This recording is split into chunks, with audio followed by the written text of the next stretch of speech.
Eu morei em uma casa que nunca me transmitiu paz. Desde o primeiro dia, algo ali era diferente. A energia era pesada, sufocante, e eu sempre soube que havia lugares que não deveriam ser tocados. Meu quarto era, sem dúvidas, o pior deles. Havia um banheiro interligado ao quarto, ao escritório, à cozinha e até algum quartinho no fundo da casa. Todos os lugares conectados a ele pareciam carregar aquela mesma presença estranha, algo que não queria ser incomodado. À noite, quando eu tentava dormir, eu sabia. Sabia que alguém estava ali. Eu nunca vi, nunca tive qualquer tipo de mediunidade que me fizesse ver espíritos, mas tinha absoluta certeza de que era uma mulher, uma presença fria, insistente. Certa vez, já durante a noite, eu estava usando o celular quando ouvi 3 batidas na porta do banheiro. Eu me assustei, chamei minha mãe e fiz a oração que ela me ensinou, mas mesmo assim, o barulho parecia me perseguir. A janela balançava sozinha, sem qualquer entrada de vento, e às vezes o guarda-roupa batia levemente. Com o tempo eu aprendi a ignorar, mas havia noites em que a sensação era insuportável, sufocante, como se aquela presença não quisesse que eu ficasse ali. Algumas noites a pressão era tão intensa que eu mal conseguia respirar.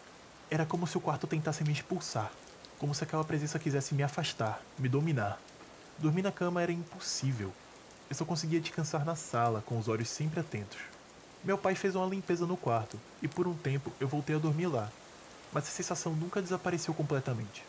Mais tarde, eu passei a dormir no quarto do meu irmão, e mesmo assim, lá, eu sentia minhas costas sendo arranhadas. Um espelho caiu sozinho no quarto dos meus pais, embora o prego que o segurasse continuasse intacto. Cadeiras na cozinha amanheciam mudadas de posição, como se alguém tivesse conversado com elas durante a noite. As histórias são muitas, e cada cantinho daquela casa parecia carregar algo que não deveria estar ali. Eu só realmente fiquei tranquila quando saímos de lá. Que a energia do lugar seja abençoada e que as pessoas que vivem hoje em dia lá encontrem paz. Depois daquela casa, para me assustar de verdade tem que ser algo realmente terrível. Eu aprendi a respeitar e lidar com o mundo espiritual. Eu sei que existe o bom e o ruim, e eu sou grata aos bons por cuidarem de nós do outro lado, e aprendi a ignorar com firmeza as presenças ruins. Cada experiência me ensinou coragem, atenção e respeito, e eu serei sempre grata por isso.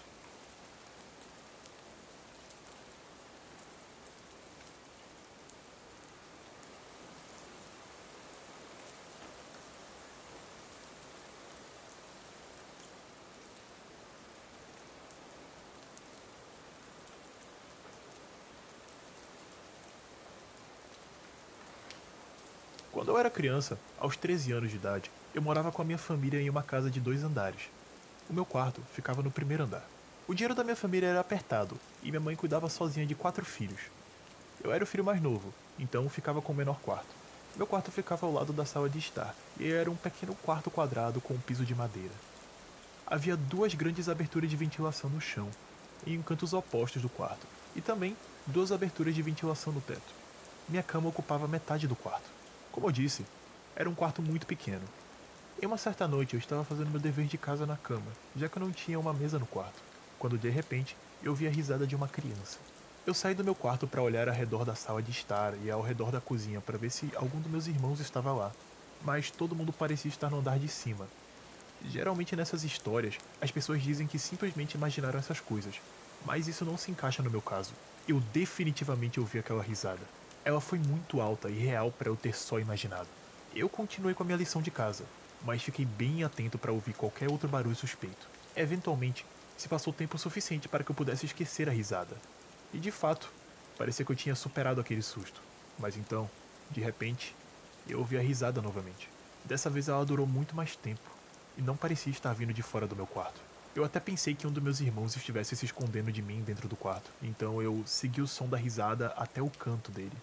Eu olhei para baixo, na direção do duto de ar que ficava no chão, e percebi que a risada vinha de lá de dentro da abertura da ventilação.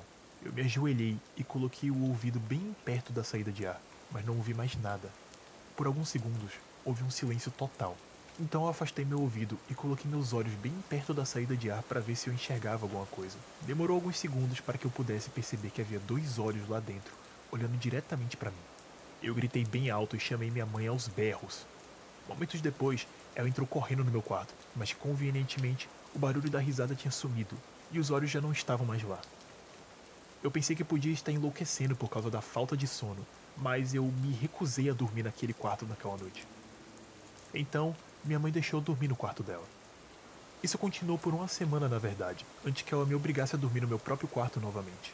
Incrivelmente, eu passei os próximos 4 anos naquele quarto antes que nos mudássemos daquela casa. Porém, nada de paranormal aconteceu comigo depois daquela noite.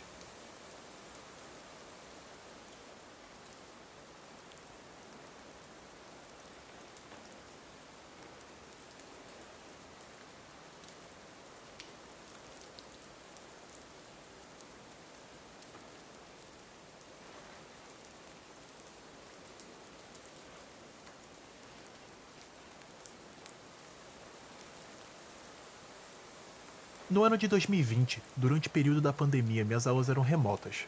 Minha rotina naquele período se baseava entre assistir a aula de manhã e jogar online com amigos no resto do dia.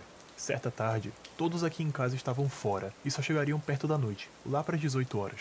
Era de tarde e eu tinha colocado meu notebook na sala, pois sentia que ficaria mais à vontade lá. Para contexto, a casa onde eu vivi tinha um ar bem pesado e eu aceitei que ela era assombrada. Frequentemente eu via vultos, ouvia batidas e sentia calafrios, especialmente na área próxima do quarto da minha irmã, que facilmente era o lugar mais assombrado da casa. Quando eu estava jogando com meu amigo, eu ouvia as batidas nas janelas, mas eu já estava acostumado, então eu não me importei. Isso mudou um pouco quando ouvi uma forte batida vindo da direção do quarto da minha irmã. Meu amigo que escutou a batida perguntou o que era, e então eu respondi que a porta do banheiro do quarto dela havia se fechado sozinha. Eu então me levantei do sofá e calmamente caminhei para o corredor, encarando o lado de dentro escuro do quarto dela, e fechei a porta. Mais tarde, cerca de 1 hora depois, eu ouvi uma batida de leve na porta, como se estivessem me chamando. Eu ignorei verbalmente e, em um tom de brincadeira, falei que não iria atender. Alguns minutos depois, eu ouvi o som da porta abrir. Eu confesso que me assustei ali e fiquei um pouco chocado. Eu respirei fundo e me levantei novamente do sofá. Eu entrei na chamada pelo celular para ter uma sensação de segurança, então novamente caminhei até de frente para o quarto da minha irmã. Eu percebi que não só a porta do quarto estava aberta, como a do banheiro também. Eu apenas fechei novamente a porta do quarto e suspirei, torcendo para que aquela fosse a última atividade do dia. Quando era umas 17h30, eu ouvi sons de chave vindo do lado de fora de casa. Eu olhei pela porta de vidro fosco e vi uma figura de uma mulher subindo as escadas. Eu falei pro meu amigo que eu achei que minha mãe havia chegado, e então eu falei bem alto: "Já vai!" Eu peguei as minhas chaves e abri a porta e a grade de casa, mas eu não encontrei ninguém. Eu olhei pela garagem e até do lado de fora, mas não havia nenhuma alma à vista. Sentindo uma angústia muito forte no meu peito, eu rapidamente tranquei tudo de volta e corri para o computador, onde eu me encolhi no sofá e fiquei conversando com meu amigo para me acalmar. Os barulhos de batidas das janelas não cessavam de forma alguma e pareciam ter piorado. Cerca de minutos depois, a minha mãe havia me ligado, avisando que logo chegaria em casa, e então me convidou para a gente se encontrar numa pizzaria próxima. Ela percebeu uma certa tensão na minha voz e não me questionou quando eu falei que eu não queria falar sobre o motivo ainda em casa, e que eu falaria na pizzaria. No fim, nada além disso aconteceu naquele dia. Eu nunca mais fiquei na sala por tantas horas quando estava sozinho em casa, preferindo a segurança do meu quarto. Eu acredito que seja lá o que fosse, estava zangada que eu não dei a devida atenção pedida e até zombei dela. Eu nunca vou saber ao certo, pois eu já não moro mais lá. Eu só espero que os novos moradores de lá não tenham passado pelo que eu e minha família passamos.